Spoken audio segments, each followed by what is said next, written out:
guys, in today's video, I'm going to give you 5 quick tips on how to get more jobs from moving brokers. This way you can keep all of your trucks completely full, even if you do not have a sales team.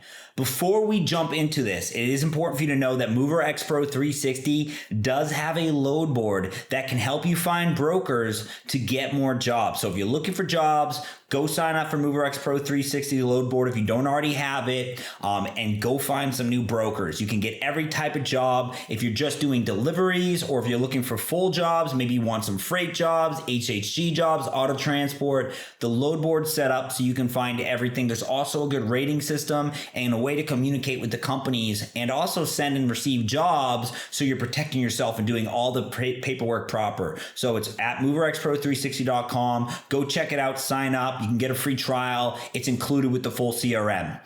So let's jump right onto it. The first one is absolutely obvious: network with moving brokers. We all knew that one.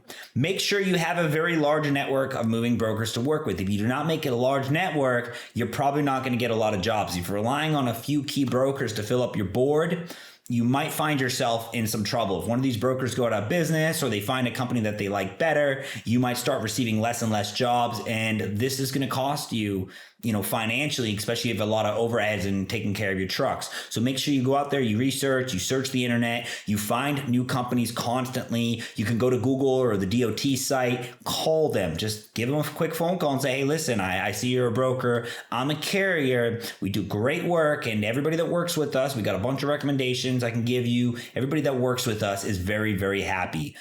Sign up for a bunch of load boards. I don't recommend working with just one. Work with as many load boards as you can, even though obviously I run a CRM and a business. Realistically, you'd probably want to hear me say, most people would think I would say only work with my system. No, that's not true. Work with a lot of different load boards, work with different systems. Make sure you keep a very wide net of area to grab new companies. Get recommendations from other carriers, maybe some people you're working with that you don't compete with directly, because if you're taking the same area, they're not going to give you good companies or good brokers to work with. But if you have some friends that may be in California and you're out in New York and they have companies that they know that also get jobs, ask them to give you a recommendation. Ask them to connect you with the company and say, hey, introduce me. Let them know I'm a good company to work with, and start taking some jobs from a new broker. That's one of the best ways, is make sure you use recommendations, because when I was running my brokerage, I used to take recommendations. I'd say, are you sure? Would you put your name on the line? They say, yes. I'm like, sure, I'll give this guy a shot. Let's find out. I'd communicate with them and possibly find a new carrier to work with in another area. Because I used to like to have about 4 to 6 carriers per state to pick up in zone. So that was kind of how I did my operation. Also, when you're speaking to new brokers or you're speaking to any of your brokers, what kind of benefits do they have if they work with you?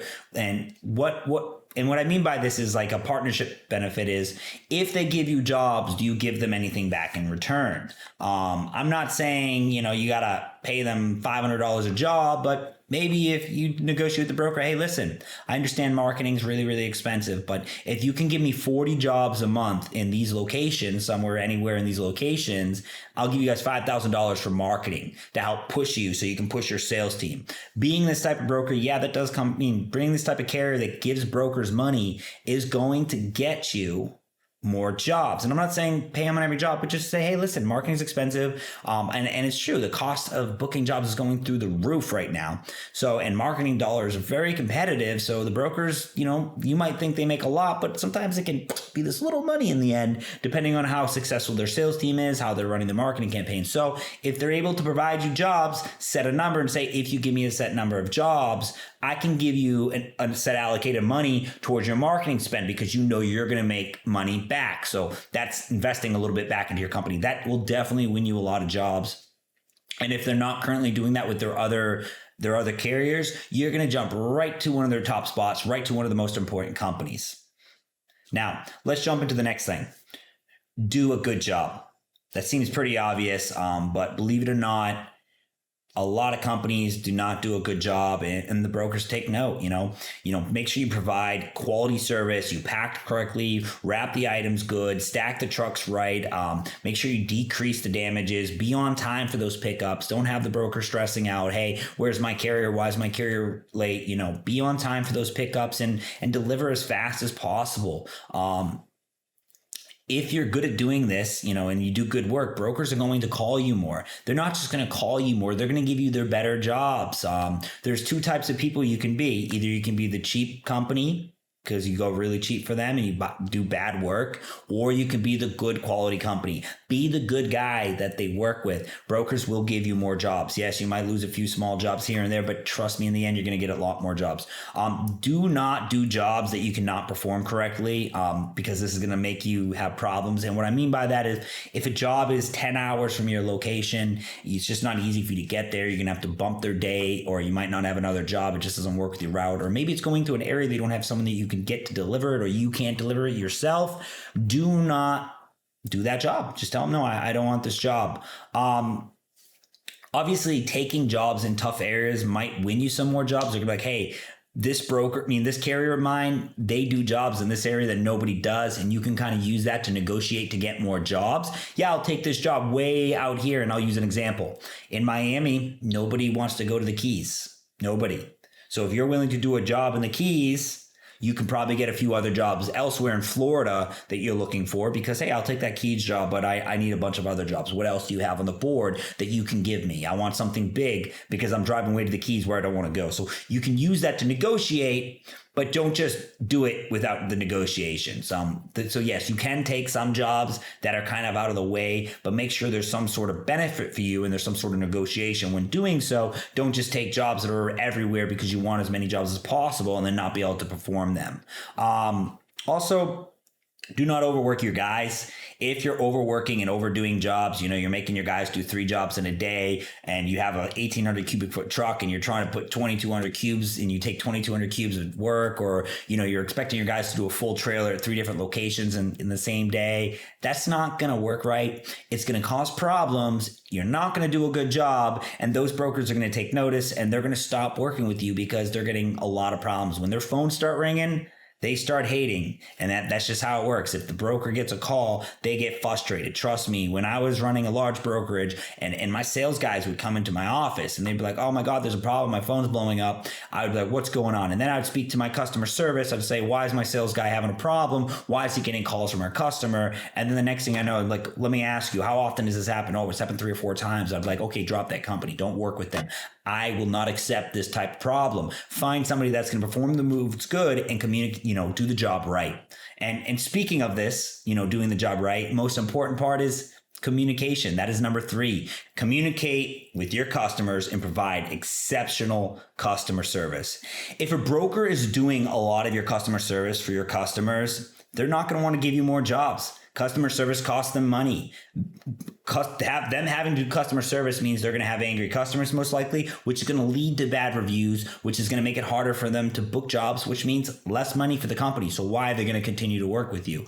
A good carrier handles all of their problems. They communicate with their customers. They confirm their customers. If they're delayed, they inform their customers. They inform them why, and they're very transparent. Doesn't matter the news. If you're going to deliver bad news, be the one that communicates that and keep your broker in the loop. Say, hey, listen, before the customer calls them, you reach out to them just to let you guys know, or send them an email. We had a delay. We couldn't get this job shipped. It's going to be another 2 weeks. We informed the customer. We'll keep you informed the second it leaves our warehouse. Communicate with everybody that's going to be involved and be transparent with the customer. Don't make lies up to say, oh, I'll be there in a week. Oh, yeah, we're shipping it out. Oh, there was all these fake stories. No, don't do that. Just be very direct. Listen, the truck broke down, or hey, listen, you're in a very hard area for us to get to. We had some delays. We do apologize. We're getting some stuff out. And then if their problem kind of gets bigger, maybe work through the customer, work with the broker and find some sort of resolution.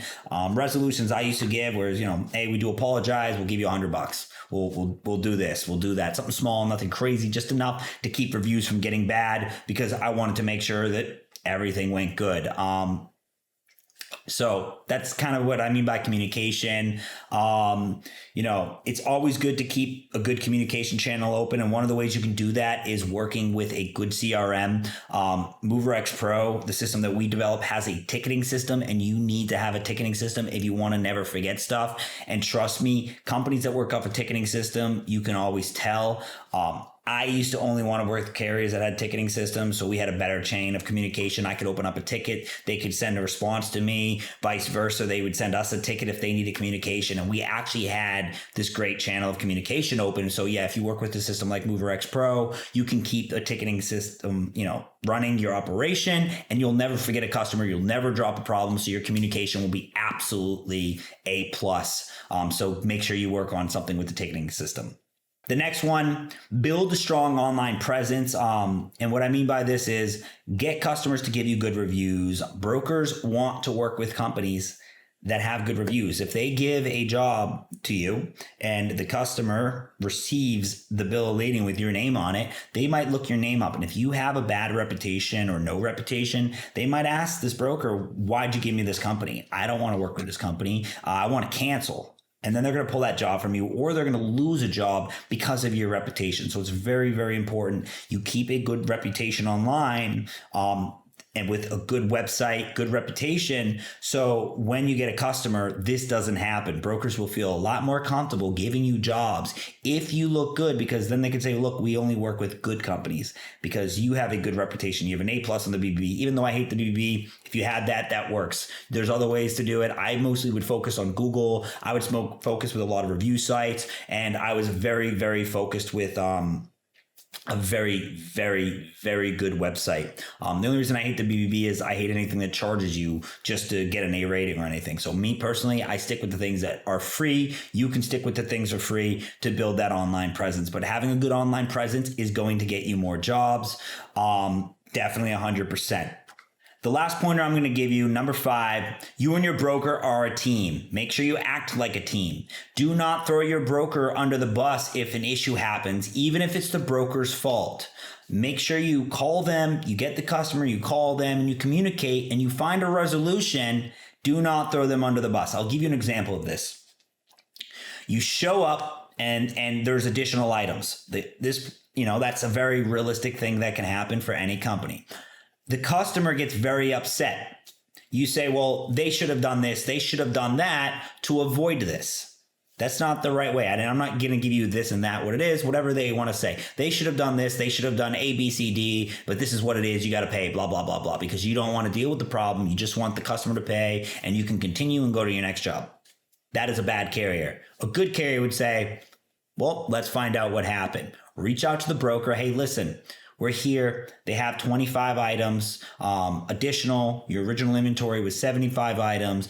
These are the items that we had. Boom, boom, boom, boom. Maybe the broker responds, well, we did a video. That's weird. They got different items. Then guess what? Now it's not a blame game that they should have done 1, 2, 3. No. Now we find that maybe there's the customer's lying, or maybe there's something else. Or maybe they say, oh, we did miss something, right? We made a mistake. Yes, let's work with this customer. Well, the customer only has this much money, and the broker says, well, you know what? We're going to give you $500 from our deposit to resolve this, to keep the problem from happening. Or the broker doesn't give money. Don't expect them that they're responsible to give money. Maybe they get involved with this customer to help resolve this problem and make this customer happy. Or you keep your team very strong and good, and you communicate directly to them, and you handle the issue without throwing the broker under the bus, and make sure they understand. Maybe you work with the customer on price a little bit, but as long as you're still making profits, because this is a business and a good business transaction, everybody makes profit. Another quick example would be, maybe the prospect says, the customer tells you, well, they said it would be 5 to 10 days for delivery. Well, maybe the route you were going, an average is 5 to 10 days, and they did inform them that. To just say, oh no, the broker lied to you, it's going to take 2 weeks, at least 2 to 3 weeks, because you ship a little bit slower, and you just say the broker lied. Well, that's a really bad way to build a good relationship with the broker. Don't do that. That's a big no-no. You say, well, yeah, it can be an average route, but unfortunately right now, we don't have the truck going there, or we got a little bit of a delay. And you inform the customer without throwing the broker under the bus to solve them from hating your company. No, you want to work with everybody. Everybody's a team. The broker is your team member. You guys are working, you're performing one side of the job, and they're bringing the job. So make sure they're your best friend. Make sure you do a good job, and you're going to get a lot more jobs. So never throw the broker under the bus. That is a big no-no. You will be dropped by every broker, and they will talk and tell everybody, because the broker is a nice little community. And the last thing I want to quickly go over, even though it's not one of the 5 pointers, never take a job that you don't make money on, especially if you're working with new brokers. Do not take the job if you're working with a new broker and it doesn't have profit. Maybe you can do someone a favor and take a very low paying job if they're giving you 30, 40 jobs a month. But if it's a brand new broker, don't take that job if you're not making profit. Don't take jobs just because they say, do this job and I'll give you more jobs. Don't do that. You're a business. You need to make money. Also, you cannot provide good service or do all these things we talked about if you don't make money, because everything we talked about does cost, except for obviously not throwing your broker under the bus, but spending the time to find new companies, providing good customer service, doing a good job, that all costs money. Make sure you have enough profits in the job so if problems happen, you can afford to take care of the issues, give $300, $400, $500 back to a customer, make the broker, and make everybody happy that you're professional. So do not take jobs that do not make you money. It's very important. Anyways, if you found this video helpful, make sure you like and subscribe to the channel. If you want to learn anything else, comment in the chat section down below. Tell me the things you want to learn about. If you want to learn more of the things we went over, there are a dozen other tricks you can do to make sure your brokers are happy or to get more jobs. So make sure you comment the things you want to learn. Thanks, guys. Have a great day.